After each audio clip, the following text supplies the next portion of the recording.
Hi guys, Chosen Reactions, and this video going to react to episode 6 of season 1 of Babylon 5. Thank you so much for sponsoring another episode, Tony. Let's get into it. To surrender your vessel and prepare to be boarded. If you attempt escape, you will be fired upon and destroyed.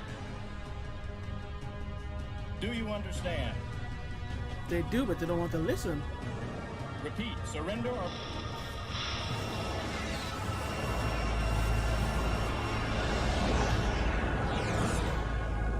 I'm looking forward to my visit. Should I?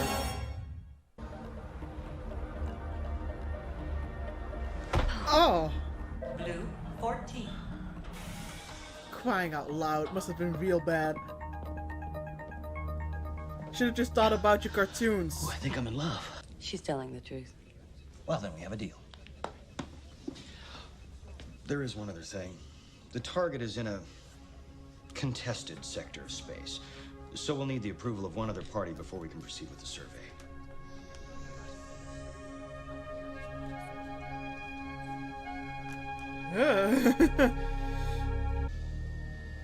Get out of my head. You want to talk to me? Talk to me. My apologies, Commander. It saves considerable time. I don't care. I don't like people rummaging around in What my a head. bad I thought the excuse. Psi Corps had rules about this sort of thing. There are rules and there are rules, Commander. When telepaths go rogue, someone has to take them down. Only Psychops are qualified to do that. The Zocalo is accessible through all modern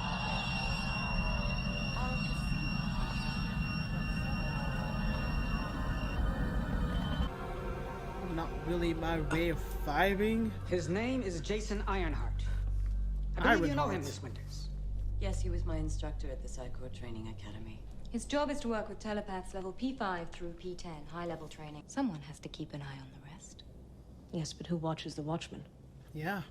1 year Same ago, question. Jason Ironheart was reassigned to Earth Force Military Intelligence, working on a covert operation. What kind of covert operation? That information is on a need-to-know basis, Commander. It is You don't need to needed to know.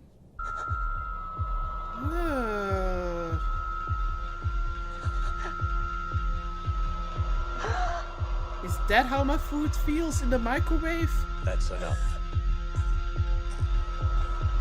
I said that's enough!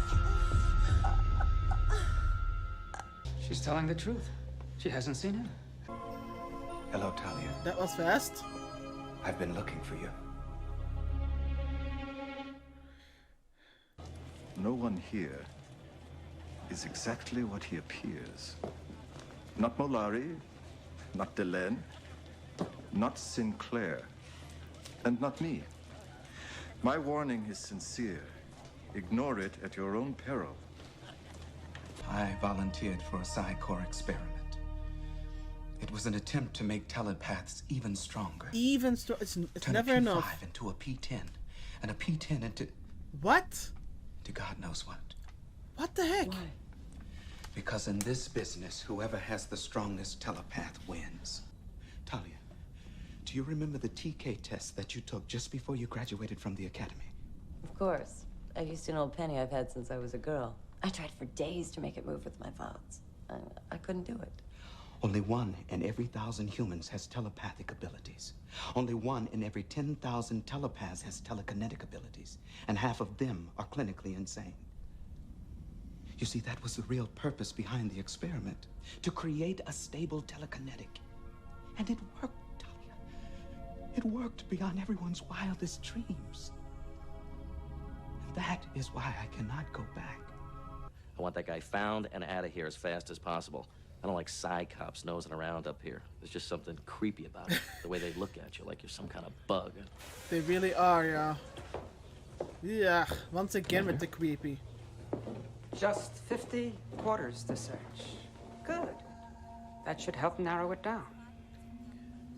Do you like being creepy? I think you do. Anatomically impossible, Mr. Garibaldi. But you're welcome to try. Anytime. Anywhere. Oh, fuck off. Ambassador Jakar, Third Circle, requesting clear channel to Narn military headquarters. Boy. You want to assassinate someone, so you bring in a telekinetic. He reaches into the person's throat and then gently, quietly, with a thought, he pinches the carotid artery shut. Yo! The blood stops, the brain starves, the target dies. And then you just let go. Murder without a trace. But they didn't understand, Talia, the power, how far it... Jason. No! What is it? Get out! No! Please, quickly! I don't want him to die, but I feel like he's gonna die. Please let me be wrong again. You got a fix on the source of that disturbance? We had our orders. Mister, I don't care if you had a personal message from God complete with stone tablets. You lied to me. You withheld information and put this station at risk. Call me crazy, but don't you think it might have helped for us to know what we were facing? We were doing what we thought was best. You were wrong. And because of that, I've got a half-dozen wounded men in a section of Blue 16 that's turned into a no-man's land. Mr. Ironheart is no longer what you or I would consider entirely human. Then what is he? We don't know. In his enhanced state, he's a valuable commodity. If word got out, other governments might try to grab him first. We couldn't take that chance. It was a calculated risk. Good old Psychor. You guys never cease to amaze me. All the moral fiber of Jack the Ripper. What do you do in your spare time? Juggle babies over a fire pit? Oops, there goes another calculated risk. You're not helping the situation. Wow. Lady, you are the situation. We all thought Psychor was controlled by the government, but that's changing. Telepaths make the ultimate blackmailers, Talia. I see it all. I see it all. Jason. There is no more Jason. I am something else. I am becoming. Becoming what? Everything.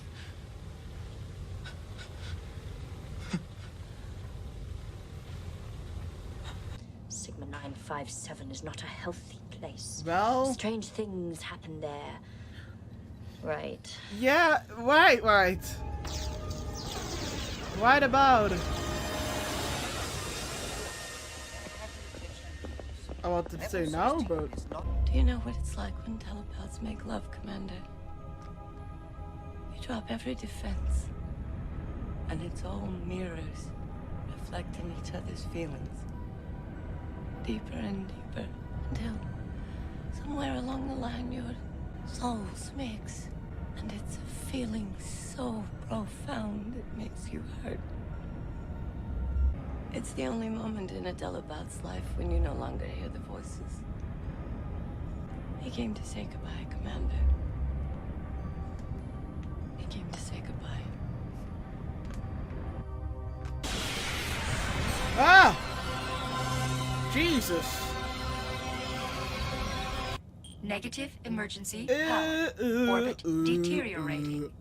Estimate impact with Sigma 957 in 2 hours.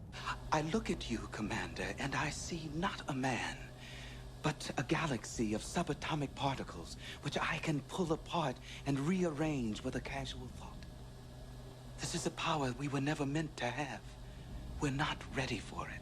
If the Cyclops take him back, they'll dissect him. Take him apart to find out what combination of drugs release this power. Can you imagine, Commander, what they would do with it? Why should I trust you to not misuse this? I've already had 6 people hurt. An accident. At each new level, it takes me a while to adjust. What about the researcher you killed? I didn't want to, but he was the only one who could replicate the process. There must never be any more like me. This is an emergency request. This is Catherine Sakai of the Earth Survey Ship Sky. The Earth ship Sky Dancer, yes, we know. You what? Please identify yourself. Captain Shadrog of the Narn regime Outer Sector Fighter Unit. We were dispatched some time ago to assist you. Dispatched by whom? Ambassador Jakar, Third Circle. Please stand by for grapple. We will link up and escort you back to Babylon 5. Shadrog, out. Still want to know what the heck happened, though. What the hell was that? I really thought you wanted to get rid of her to hit whatever shady things were going on in that sector. The failsafe code, they're trying to shut him down. Mind Plague, they're distracting him, he's losing control. Let him go. Get me, slap him, something! Let him go! Yes! Do it with the other one as well! Leave him alone. Don't understand. You cannot harm one who has dreamed a dream like mine.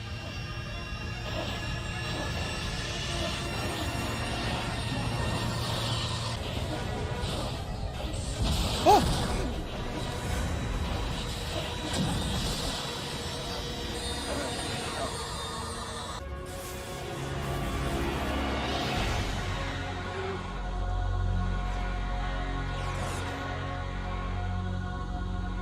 What? I have become. In memory of love, I give you a gift. The only gift I have to give.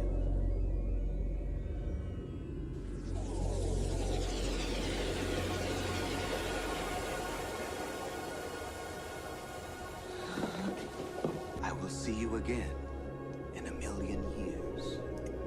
In 1,000,000... What? You realize, of course, my superiors will believe none of this.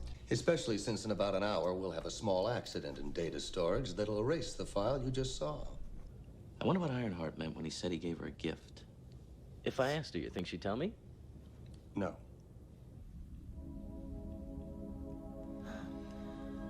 Oh my god, is that gonna be the gift?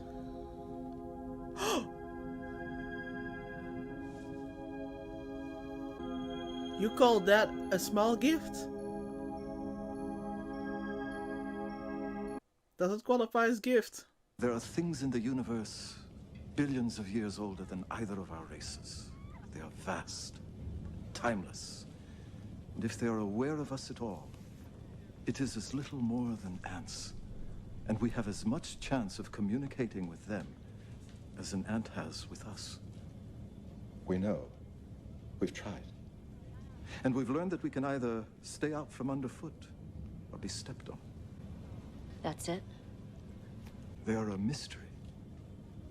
And I am both terrified and reassured to know that there are still wonders in the universe, that we have not yet explained everything. Whatever they are, Ms. Sakai, they walk near Sigma 957. And they must walk there alone.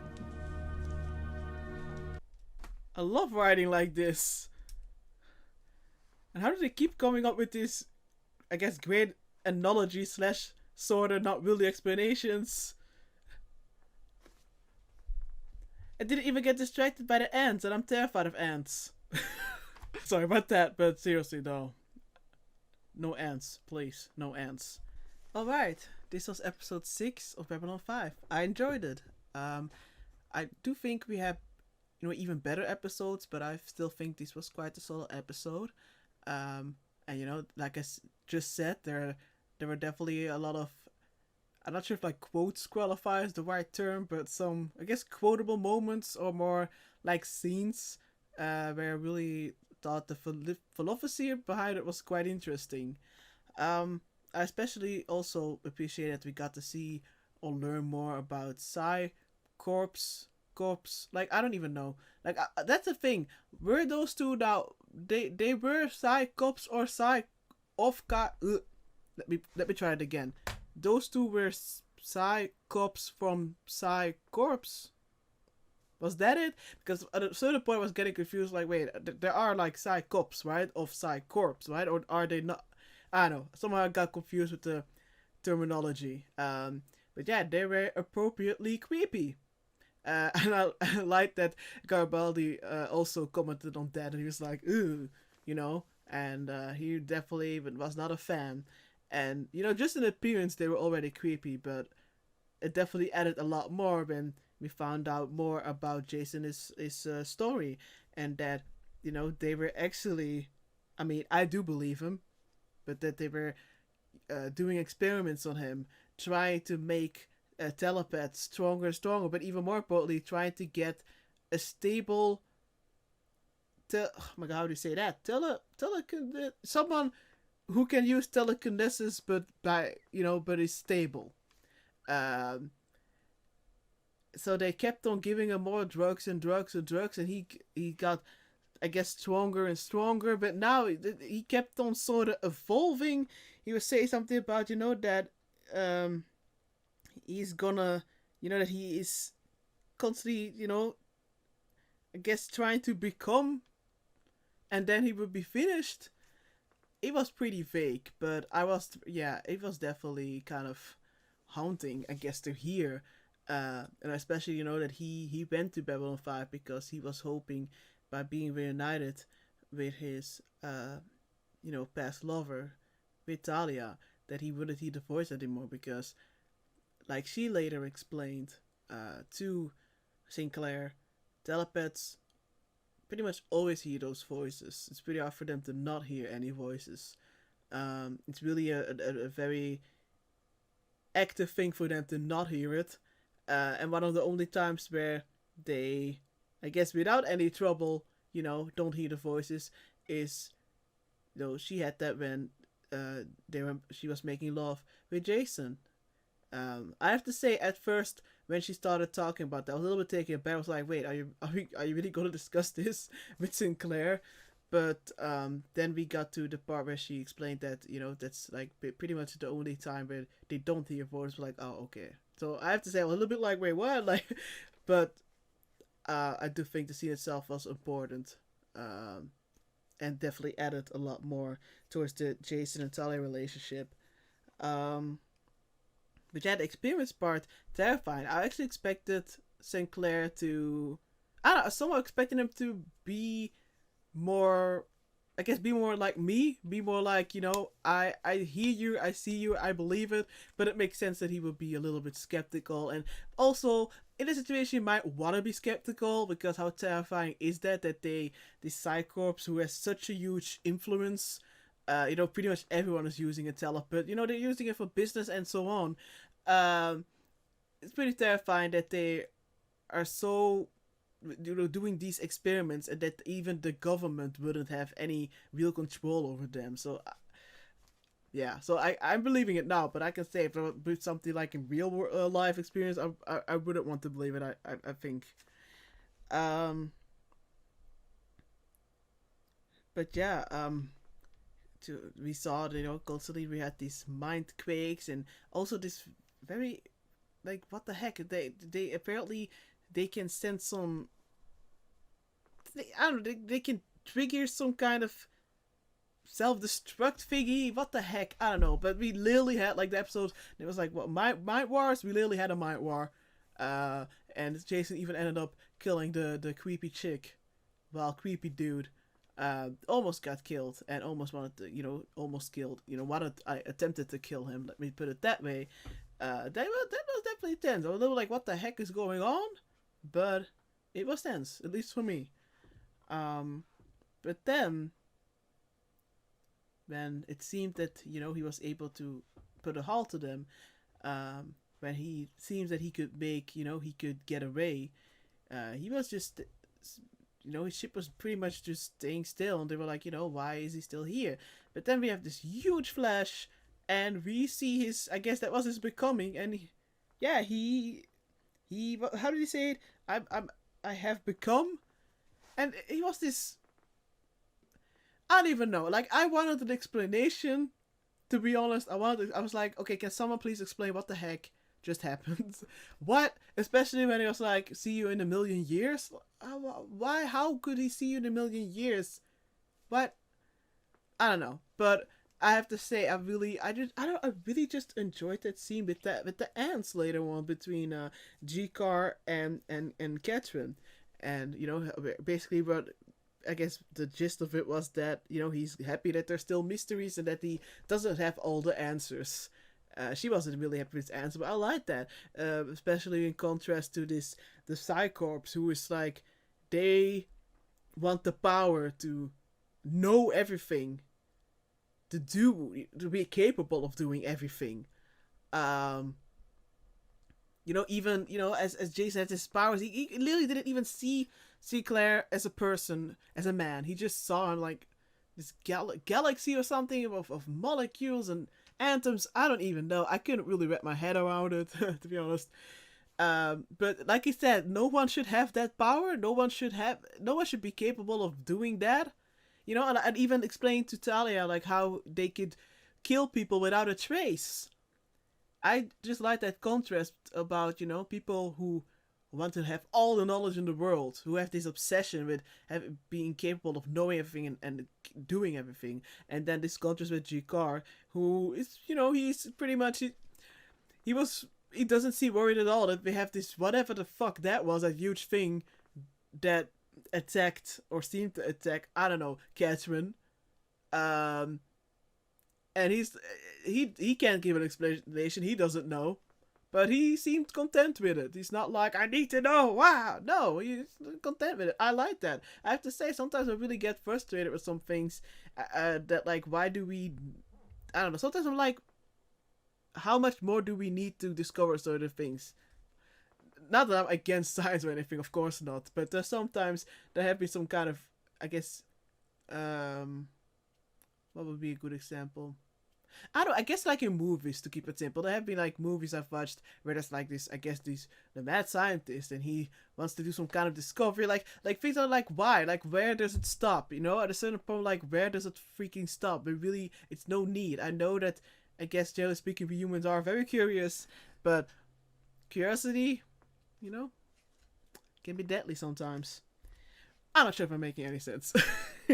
But I don't know, I like the contrast between that and just G'Kar being pretty surprising, because I guess I was once again being quite slow. I assumed that he was sending military to get rid of her, but no, he was actually sending them to save her. Also, Ivanova, she didn't have a big role, but she pretty much, again, like, killed every moment she was, in fact, in.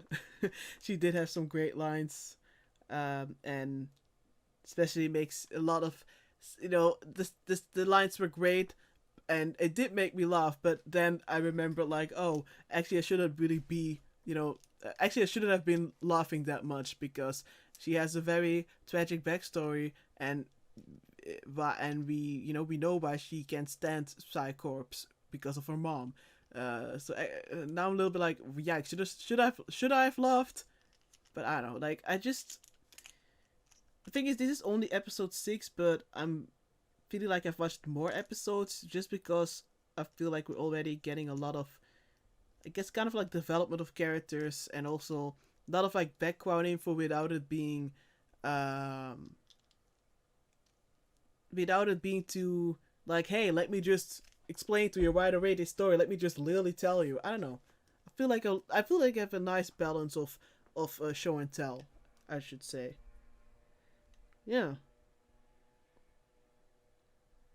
I think that's pretty much it. So yeah, I'm definitely curious to, you know, because I do think it's more a question of like when we're going, don't tell me though, but when we're gonna find out more about these creepy ass experiments the Psy-Corps are doing. They're definitely not gonna stop it now. They're definitely gonna try to replicate the process, or maybe even create something, I don't know, something or someone else. You know, Jason, you know, he was very adamant and like, hey, we can't have, you know, we shouldn't be capable of doing this. But what if they find someone else who has the same kind of mindset as they have? I don't know. So yeah, thanks for watching. Bye.